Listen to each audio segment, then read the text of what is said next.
L'association ACEDEM, Association sénégalaise pour la protection des enfants déficients mentaux, a été créée il y a 25 ans à l'initiative de parents d'enfants déficients intellectuels sénégalais, soutenus par la société civile, des organisations internationales, des mécènes et de nombreux parrains. Avec la volonté reconnue de Madame Baye, aujourd'hui décédée, le centre qui porte son nom a été ouvert en 2003 à Dakar. Ce centre s'apparente à un institut médico-éducatif comme l'on en trouve en France pour les enfants porteurs d'un handicap intellectuel. Actuellement, l'équipe du CAM connaît un véritable problème d'insertion professionnelle des jeunes qu'elle accompagne. Outre les difficultés de placement en entreprise que connaît tout jeune Sénégalais aujourd'hui, la peur du handicap et des effets de la déficience intellectuelle sur le comportement des jeunes accueillis est encore un frein très présent dans les esprits de la société. Ce documentaire vise à présenter leur projet de création d'un ESAT, un établissement et service d'aide par le travail, anciennement appelé CAT. Pour ce faire, une visite sur site a été organisée en avril 2015 durant 3 jours et un travail de recherche documentaire, économique et d'études d'opportunité a été conduit jusqu'à la diffusion du présent document. Ce support vidéo vise à permettre de mieux comprendre les enjeux afin de favoriser la collecte de fonds privés et publics en France comme au Sénégal.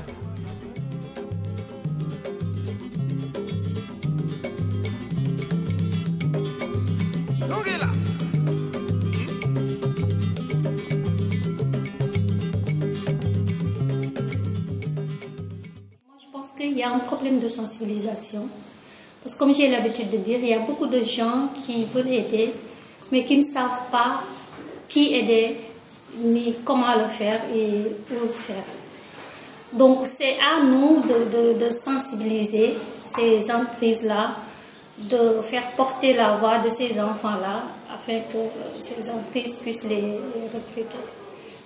Donc moi, actuellement, c'est vraiment mon plus grand souhait, essayer d'ouvrir un ESAT ici. Ce sera une première. Ce ne sera pas facile, certes. Ce sera un début, comme on dit, tout début est difficile. Mais moi, je pense qu'il faut y croire. Il faut avoir la volonté, il faut y croire et mettre ce qu'il faut. Il n'est pas dit que dans les premiers temps, ça va marcher, mais moi, je pense qu'avec le temps, ça ira, parce que le centre Aminata Mbaye actuellement, il n'est pas ce qu'il était il y a 10 ans. À ses débuts, il n'y avait que 8 élèves, une salle de classe. Actuellement, vous avez vu, c'est pratiquement le plus grand centre de Dakar. Donc, moi aussi, j'y crois pour les actes. Si on ouvre, dans les premiers temps, ça peut ne pas être très facile.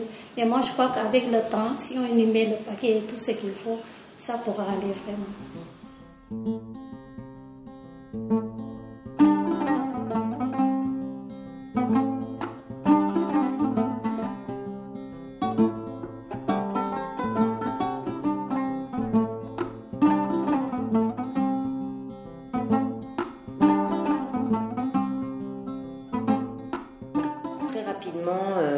Nous sommes aperçus qu'il fallait essayer de trouver un moyen de les insérer professionnellement, à la fois pour qu'ils aient un statut social, mais aussi pour qu'ils puissent avoir une reconnaissance même auprès de leur famille, et aussi qu'ils puissent aussi, on va dire, avoir accès à une forme de travail, quelle qu'elle soit.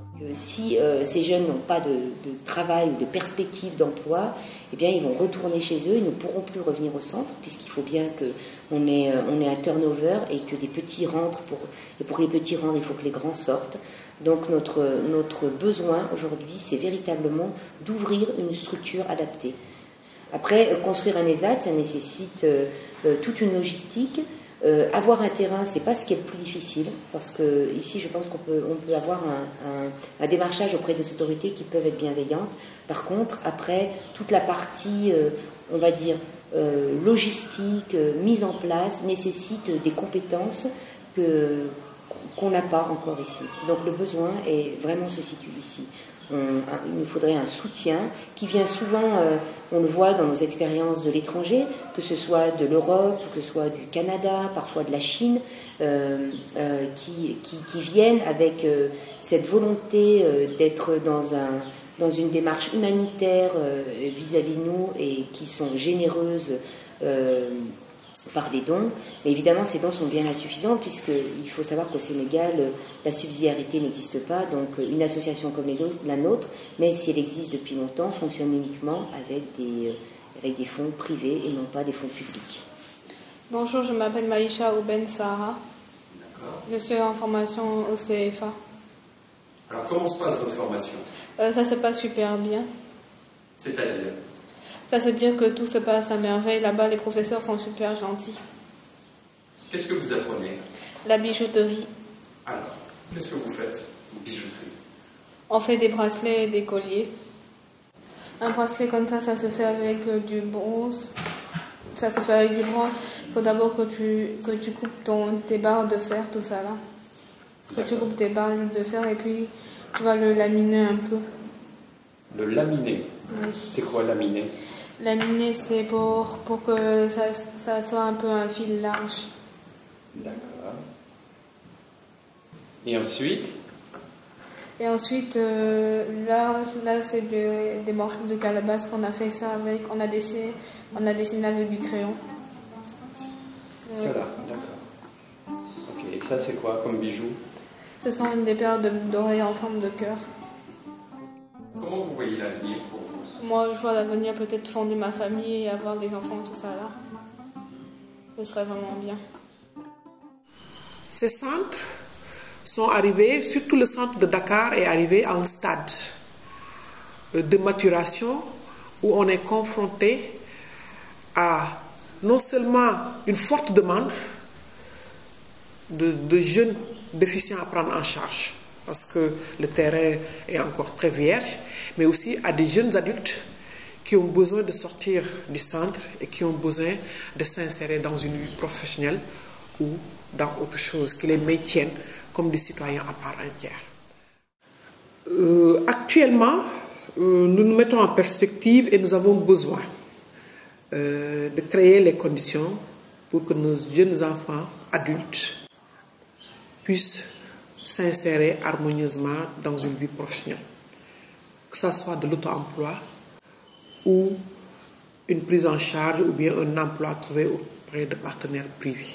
Donc, c'est ça notre besoin essentiel. À terme, qu'on puisse trouver pour ces enfants un lieu où ils pourront travailler. Et nous réfléchissons surtout à la mise en place d'un ESAT.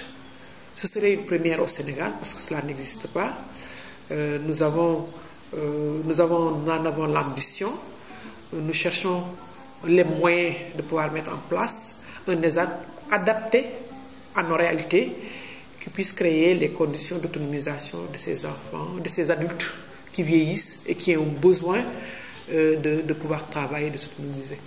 Et nous avons besoin vraiment d'avoir des partenariats plus élargis avec ceux qui ont de l'expérience, avec des structures d'ici et d'ailleurs qui ont de l'expérience dans ce domaine et qui nous appuient à la fois techniquement et financièrement pour que ce projet puisse aboutir dans les meilleures conditions sur les 3 ou 4 prochaines années.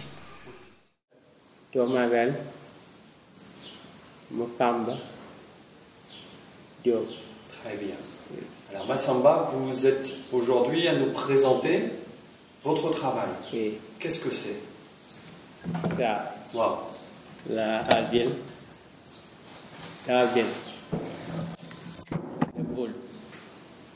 Le boule.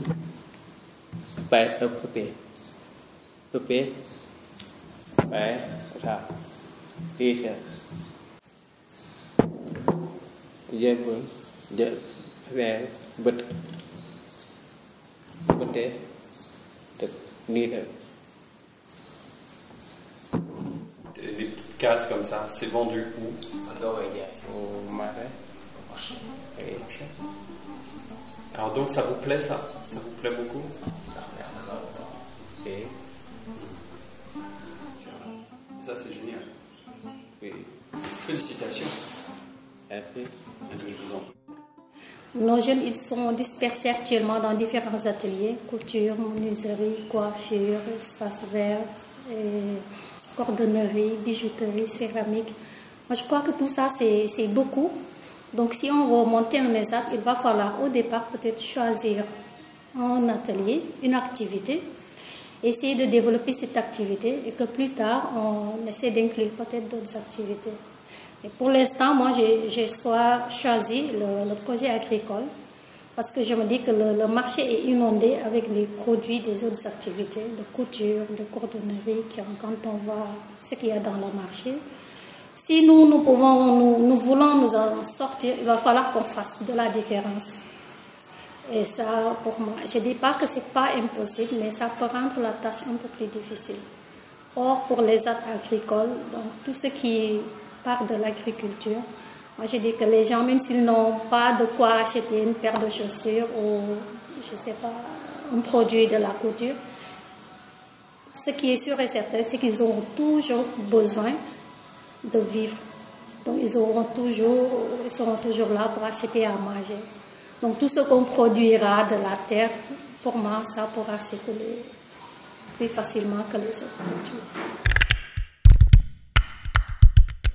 Le centre Aminata Mbaye accueille à ce jour 130 jeunes et adultes porteurs d'un handicap intellectuel. 56 enfants sont sur liste d'attente et autant en recherche d'une solution vers l'emploi en milieu ordinaire ou protégé. Pour créer un ESAT, la CEDEM doit réunir près de 700 000 € pour faire l'acquisition d'un terrain de 4 hectares, bâtir des équipements et former son personnel. L'ESAT vise à terme une autosuffisance grâce aux bénéfices générés par sa production agricole et grâce aux services rendus par les travailleurs handicapés aux entreprises et collectivités sénégalaises. Votre soutien est primordial pour lancer le projet.